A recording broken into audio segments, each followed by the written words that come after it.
edhe për dikë tjetër të deklaratave të Ali Ahmetit dje që thanë qofse do donin ta ndanin Maqedoninë, e kishim dorë para 24 viteve. Atëherë kur kishim edhe 15.000 ushtar të armatosur.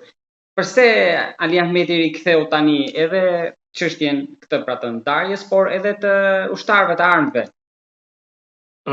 Dëgjoni, i vetmi moment ku ka qenë i mundshme ndarja e Maqedonisë, siç e thotë zoti Ahmeti, ka qenë në vitin 1999, kur valës së refugjatëve nga Kosova, numri i shqiptarëve maqedonisë të kalonte për do 70% numrin e maqedonasve. Ajo nuk ndodhi atëherë. Dhe po ashtu, kontradiktën e zotit Ali Ahmeti duhet ta kuptojmë këtë.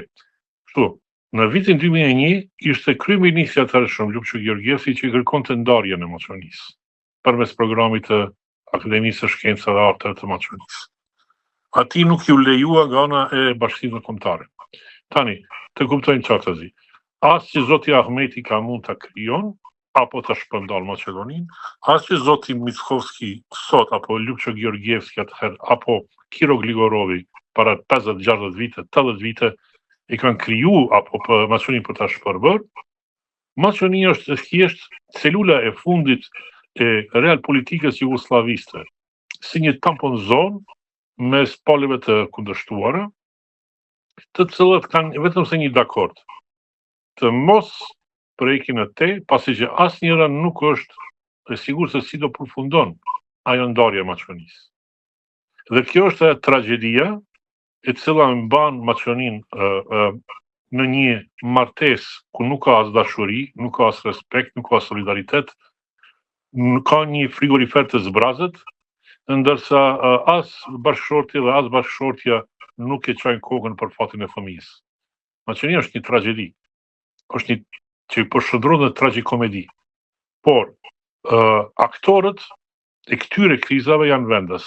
Janë maqedonasit në krizat e tyre perpetuale, identitare, ideologjike, politike, janë shqiptarët të cilët tani bëjnë aktrimin sot jemi kombëtar shqiptar, jo nesër jemi kombëtar musliman, apo jemi kjo, apo jemi ajo, por në esencë kemi të bëjmë një degeneracion të mendjes politike fal pazareve të imta të ambasadave të Shtetit Bashkuar të Amerikës, të Gjermanisë, të Bashkimit Evropian, të cilat thjesht kanë humbur rrugën në obor, dhe tani vetëm intereson që të mos preken kufit, se sa për brenda, e thot populli, qafën e thepshmi.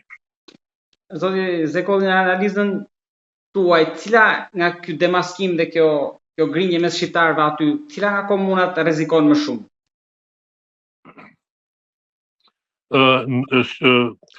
Fal politikave vizionare të zotit Musa Xhaferi, i cili më pak flitet për te në Shqipëri në Kosovë, edhe pse ai është de facto lideri i BDI-s dhe i Vlenit, Ali Ahmeti dhe Izet Mexhiti janë vetëm figurina nga prapavia.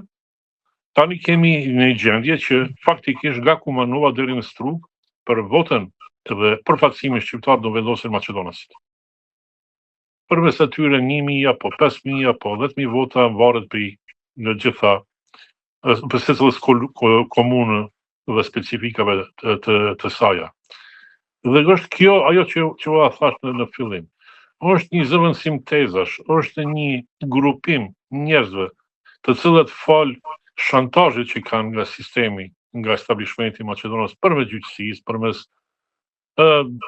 kaluareve e tyre ekonomike, financiare, kriminale. Pra po i mbajnë peng liderët shqiptar të partive.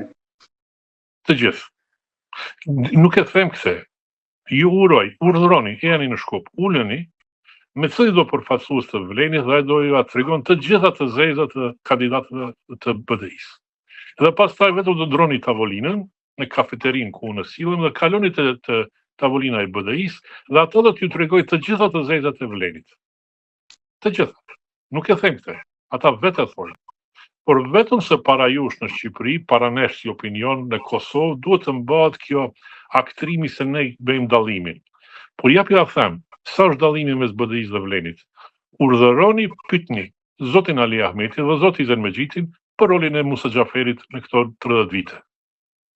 Do të të pyesni edhe këtë, pse gjithnjë këto incidente ndëretnike ndodhin në periudha të VMRO-s, Edhe ndodhin në Kumanov, Shkup edhe në Tetov, por asnjëherë nuk ndodhin për shembull në Gostivar apo në Kërçov. Pse? Pse gjithnjë tensionet që mbahen